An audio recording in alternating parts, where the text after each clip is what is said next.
can I go through Easter eggs now, Josh, or do you want us to wait on that? Yeah, go ahead. Bust out some Easter eggs for these people. I want to run through these Easter eggs. I wrote them down. Forgot to bring a piece of paper and a pencil because I start writing notes when I'm watching movies, and I didn't. So I brought mail, and I left the mail in my car, and I wrote on the back of the envelope. I made a huge list. Then I had to start writing sideways, and then on the back, and on top of the transparent sheet and everything.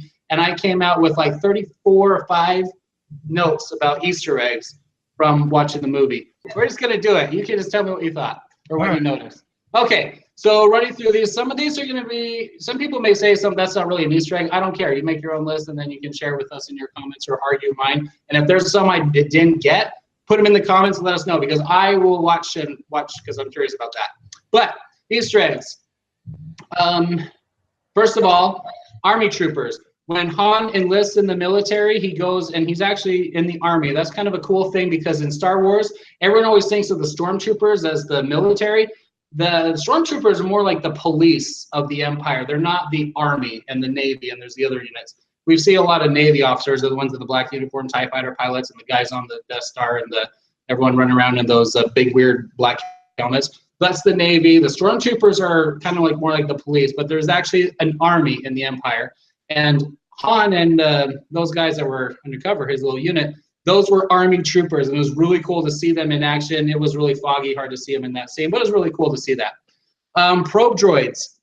We saw the Viper droids come out, and that was maybe Han's first encounter with those probe droids, and just kind of seeing how they fly and stuff, even though he wasn't in that battle. The comment about having or living with a price on his head. That's what on Hoth, General Riken talks to Han. He says, living with the death marks is an uneasy thing. And he was referencing or having a price. He says, I have a price on my head, and he needs to pay off Jabba the Hutt soon. This is the first time in the movies we've seen vibro blades. Vibro blades are what the red ones that,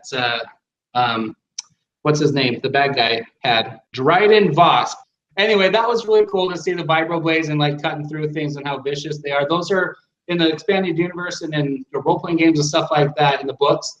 They are there's a blade that has a little current that runs through it, kind of like a laser chainsaw, basically. And they like chop through things a lot more like harder or sharper and more dangerous than like a regular blade. So that was kind of cool. The Sabak game, we finally got to see the game of Sabak or Sabak, however it's pronounced. Reference to Aura Singh. Do you know who Aura Singh is, Josh? I have no idea. Okay, so Beckett was recognized. He says, oh, you're the one that killed Aura Singh. And then you did us all a favor with that. She was a very notorious bounty hunter. She's in episode 1. During the stupid pod race, there's a scene where she's up on a cliff. She has a bald white head and a long antenna and a long rifle. And she's just wearing a red jumpsuit. I'll post a picture on here. That's Aura Singh, and she was really famous in the comics and in the cartoons as well. But Beckett killed her. When looking for the Falcon, Han references it as a piece of junk, and that's what Luke calls it when he sees it for the first time. What a piece of junk. I don't know how to pronounce it, but alluvial dampers or alluvial, whatever it is. Lando is bragging about his parts of the ship, and he said he had them installed or something like that. And Han references them in The Empire Strikes Back when he's in the floorboards trying to fix it because they can't get the hyperdrive to work and they're under attack. And he says, oh, the alluvial mappers or whatever. He references that one part.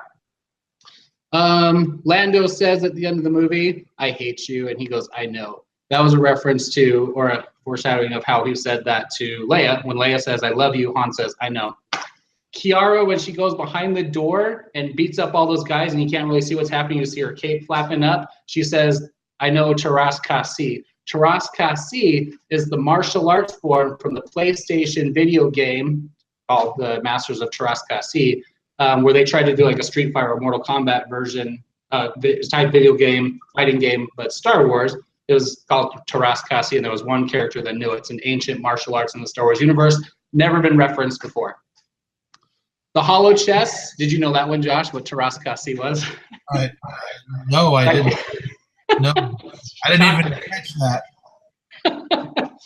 The hollow chest. Chewie's playing with Beckett, and then he says, "You're going to move here," and then he wins. Beckett defeats him, and it's the exact same character from what I could tell and the exact same move on the same spot that R2 defeats Chewie in A New Hope, which is a big one. I'm just wondering if this is what I sound like when I'm going through Cobra Kai Easter eggs. I was going to say, this is my Cobra Kai moment. You're like, that's nice. That's nice. That's nice. Anyway, Lando, when Han's in there, Lando says, buckle up. There's I can't remember what the line is, but I swear Han says, buckle up, kid, this is going to be a bumpy ride or something like that. I think it's in A New Hope, but I could be wrong. I couldn't remember the scene, but I remember someone saying that. At the infiltration, before they sneak into what I kept calling the Temple of Doom, but Castle, anyway, that uniform, did you recognize that, Josh? No. Beckett's costume with the little skull thing with that weird helmet? No. That's the same disguise that Lando used when he snuck into Jabba's palace in Return of the Jedi. Woo!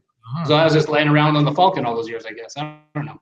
Lando's saying that mining colonies are the worst or something like that. He later on goes on to own, in a gambling match, he purchases a Tabana gas mine. That's where he lives on Bespin in The Empire Strikes Back.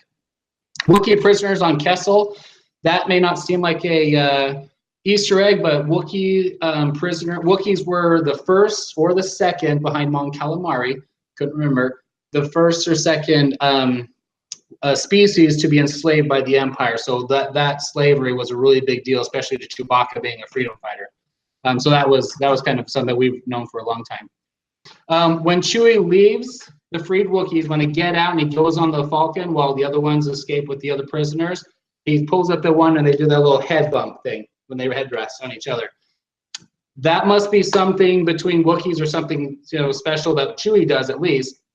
Because in Hoth, when they have to close the blast doors and Han's out looking for Luke in the snow, Han does the same thing to the Falcon or whatever. He puts his rest up and he goes, he's mourning the loss of his friend. So that's a kind of a Wookiee thing. That's kind of cool. In the beginning of the scene with Lady Proxima, that's how you say her name, before Han goes in to talk to her, he says, I'm on my way to see your boss. That's what he told Greedo in A New Hope when he's like, Uta Bunta Solo. He's like, yes, I'm on my way to see your boss or something. The thermal detonator threat. In front of a major crime boss, he pulls out the rock that he pretended was a thermal detonator, just like Leia used that against Jabba the Hutt. The dice, that's an obvious one. That's now become a big Easter egg and carry on through these movies. Stormtroopers in the transfer in the starport say, move along. That's what they said on Mos Eisley. Han's Carillion stripes on the pants. This one's a questionable one because we couldn't get a clear shot. I asked my brother about it later. But Han Solo has a stripe down the side of his pants. Just like this. And in the first movie, they're red. In the third movie, they're yellow. And in the old canon, it used to be because he got a promotion where he went from captain to general. And it seemed like some kind of a Carillion insignia of some kind. And he did. It seemed like I thought he had white stripes on his white pants in the first part. Couldn't really tell. That one's kind of up in the air. But it seemed like he did have stripes as his Carillion clothing. The maneuver on his land speeder to flip sideways. Did you recognize that, Josh? No. Han did that maneuver in The Empire Strikes Back in the asteroid belt, and it caused two TIE fighters to crash into each other. And I'm pretty sure Chewie also used that maneuver in the battle flying through the red crystals in Last Jedi. But that was kind of where that one came from. And then Han did it in this movie as well later on. Twice, yep. The droid, did you notice this, Josh? You probably didn't, but this was cool to me. When he first gets thrown into the pit with Chewbacca, it pans over and it shows a droid. Did you notice the droid didn't have any arms? I did not notice that.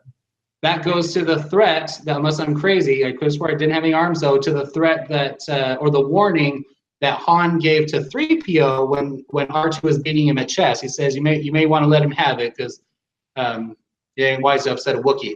And he is upset at Wookiee, and he's seeing a Wookiee in action, and that droid had arms ripped off of it. So, and then later on, Chewie ripped off the arms of the guy in the elevator or whatever. Mm-hmm. Anyway, so that was kind of funny. Reference to Minox. The one guy says talks about barbecuing Minox. Minox are the little bat things that were sucking on the power cables and stuff on the Empire Strikes Back. We're almost done, Josh, and then you can join the conversation. Shut up. Some people think this is cool. I love it. Anyway, the origin of Han's blaster pistol, that one, how it came from that rifle. The pose Han, kind of like this one, the pose Han and Lando both made when they were shooting their way out onto the ramp to leave Kessel. That's the same posture and same pose that he did when they were shooting their way out of Mos Eisley in the first movie. I counted this as an Easter egg. Bragging about the 12 parsecs, even though it was rounded down, which was hilarious, and no one caring. Whenever he talked about it, when he talked about it in the cantina, that's when he was trying to convince Obi-Wan that it was a fast ship. He's like, "It's a ship that made the Kessel run less than 12 parsecs." That didn't impress him at all. And then when Han says it on the island planet in this one, the guy who says it too didn't even care. Like, it was just really funny. The line I cracked up where he says, "I have a good feeling about this." Totally awesome, because Han was the first one to say that line that started that whole chain in all of the Star Wars movies when they say, "I have a bad feeling about this." Did you catch that one, Josh? At least some of you did. I did catch it, yes. Okay, good. That was hilarious. Darth Maul, he has robotic mechanical legs. Surprise or spoiler, Darth Maul's in the movie. He has the mechanical legs from when he was cut off, or cut in half on Naboo in episode 1, and he came back in the Clone Wars, was restored on Dathomir. We referenced Dathomir for her to come back to Dathomir. That's his home planet, has a really dark history, strong with the Force on that planet in the expanded universe. Clone Wars cartoon? The cartoon and the series Rebels. But in the Clone Wars cartoon, he comes back, and that's when they do all that stuff with the dark magic of Dathomir, the black magic that restores him and all that weird stuff. That's all in the Clone Wars. For you to actually understand all of Star Wars, is this actually considered part of the canon of the Star Wars film? Yes. The Clone Wars cartoon, you mean? Yes. Yeah, when Disney bought it, the Clone Wars cartoon and Rebels and all the novelizations and all the comic books are all canon, the current canon. All the other stuff from before is all the legacy or legend, whatever it was called. I think it was Legacy, whatever it is. That's the old expanded universe. So yes, the Clone Wars cartoon is canon, including the Clone Wars cartoon movie, which is one of the reasons I didn't get into the Clone Wars cartoon. But it's really good, I hear. Everyone loves it. Because I got to tell you, I was absolutely shocked to see Darth Maul in this. I was shocked. Did you know he was alive? Did you know he survived? I had no idea he was alive. No, I didn't. That was one of the questions. So I am not, I mean, if anyone here has had any questions about this, I am not a huge Star Wars fan. I mean, I like it. I love the show, but I'm not hardcore. Obviously, this is Tim's passion. And so when I went and saw it with my son, we were both shocked because we watched the ship movies, we enjoy the movies, but we have not gotten into the expanded Clone Wars, and I didn't even know there was a Rebel cartoon, and I certainly haven't read any of the books or comics that I didn't even know existed. So so when I saw Darth Maul, I was absolutely shocked because I was like, wait a minute, and it confused me on the timeline because I was like, well, wait a minute, so did this happen before episode 1? And I've come to realize that it didn't. It actually came after episode 3, but before Rogue One. Yeah. So that's kind of the timeline there. But yeah, I was like, wait a minute. This is going to be kind of a tangent. This is going to be a little off topic, but I'm getting really frustrated with the dead but not really dead circumstance that comes out with all these sci-fi / comic book movies. Right. Because death to me is final, and that's what makes it so emotional when it happens. And with these deaths that occur and then suddenly people keep coming back, virtually now every death that has happened in any of these movies, Marvel, Star Wars, DC, mean nothing because they can always bring them back. I mean, okay. Let's come back to it. There's a lot to. Let me respond to that. Okay. We can come back to that. But yeah, that's one of the whole things. Darth Maul was kind of a special case with that, and you'd have to watch the episodes to get the full picture. I've only seen the parts of it. I haven't watched the entire Clone Wars series. But he has a brother named Savage. Who brought him back, I think, through their mother. Star Wars fans watching this, I'm sorry, forgive me. I'm cool, but I'm not that cool. And Josh is not cool at all. I believe we running have back very into dark different, side magic. I believe we have very different definitions of cool. But anyway. Well, anyone sitting in the movie theater with you during this movie would think I'm cool. No, just kidding. But no, he was restored through the black dark side magic, and it was a really difficult and painful thing. And that's what kept him alive, because the way he died and who he was, and he was in the Force kind of helped with that too. They don't typically in Star Wars just bring whoever back, and even the Force Ghosts, where you have Yoda and Obi-Wan that just linger and they can come back with cameos and stuff. That's still a very limited thing, and they've kind of addressed that in some of the canon in other books and things. And I'm not gonna be able to give you like quick references from the new stuff, but it's not just they can come back and do whatever they want. Yes, in the Last Jedi, Yoda came back and he caused lightning to strike the tree. And we're like, well, why the crap aren't they doing more to be involved if they can do stuff like that? That was one of the big things that people were concerned about in that story. But it is a limited thing, and when someone dies in Star Wars, it's a permanent death, and that's what makes it tragic. When like Biggs dies in A New Hope, he's gone. You know who Biggs is? Mm-hmm. Okay, so like when he dies, that's a big deal. When there's other stories around the movies too, but when other characters die, when all the Death Star or the Imperial the generals die in Empire Strikes Back, when Vader keeps choking them, doesn't your heart just burn and just feel that sorrow and grief when that happens? Every time Darth Vader kills someone, you don't remorse or don't you mourn their death? No. Okay. Anyway, but there are a lot of characters. When Shmi dies in Episode 2, when Anakin's mom dies, all the characters in Episode 3, like a lot of people that die in Episode 3, those are permanent. So death isn't just such a flippant thing in the Star Wars universe. Darth Maul is a very special case. He was restored back, and then he did die before A New Hope.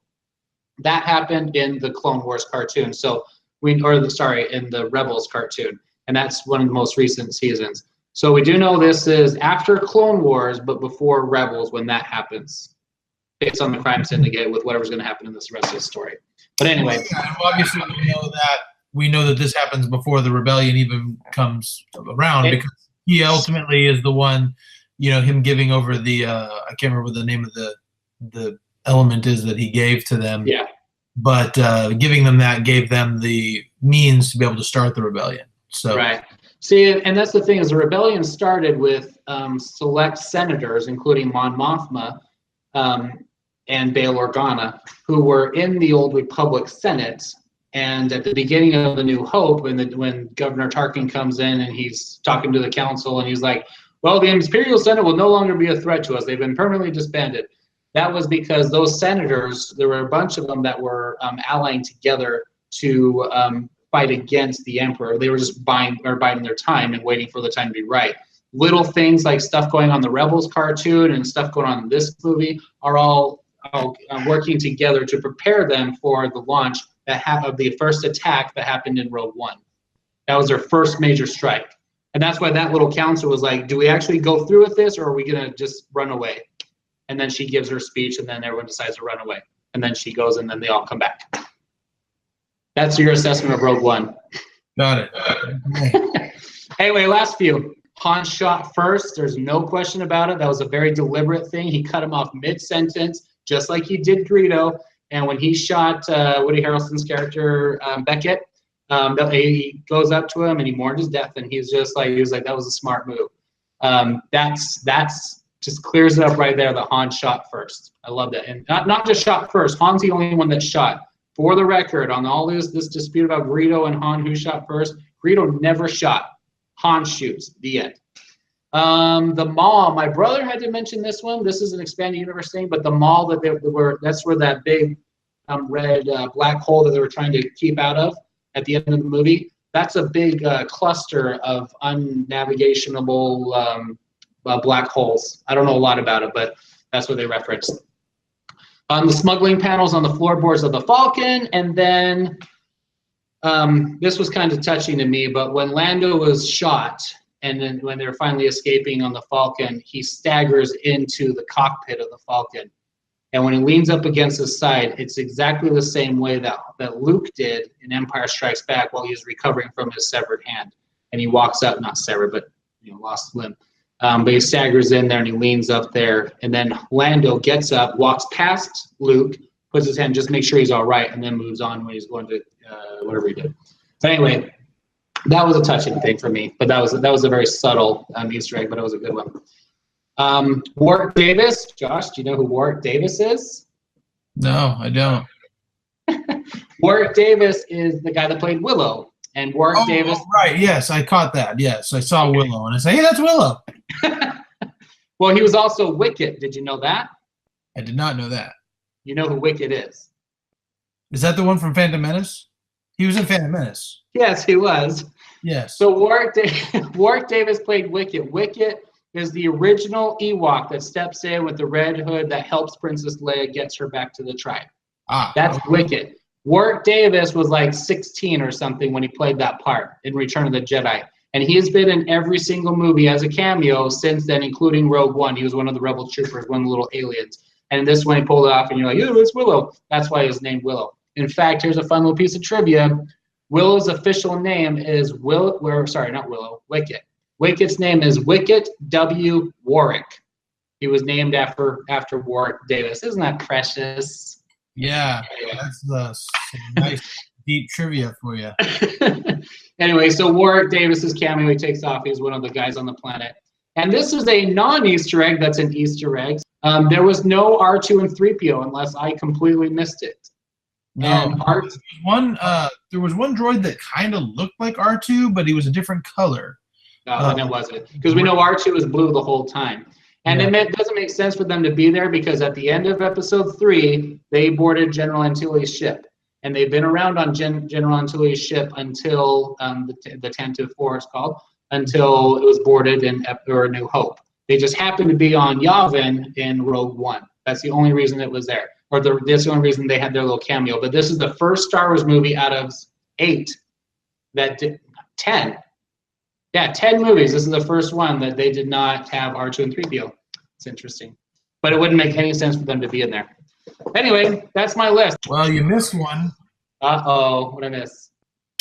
At the point when they're all gathered together with the main, what was the main bad guy's name again? I keep forgetting his name. He's the one I don't remember. Dryden Voss. Dryden Voss's ship. Write it down. When they're coming in with the stuff and they were gonna, give it to him and whatnot. Boba Fett's uniform is in the background. Did you notice that? In his office? In the office, yeah. I was looking in the office for anything to recognize. I didn't recognize Boba Fett's armor. My son, he was like, I couldn't tell either, but my son looked at it and said, "That's Boba Fett's armor."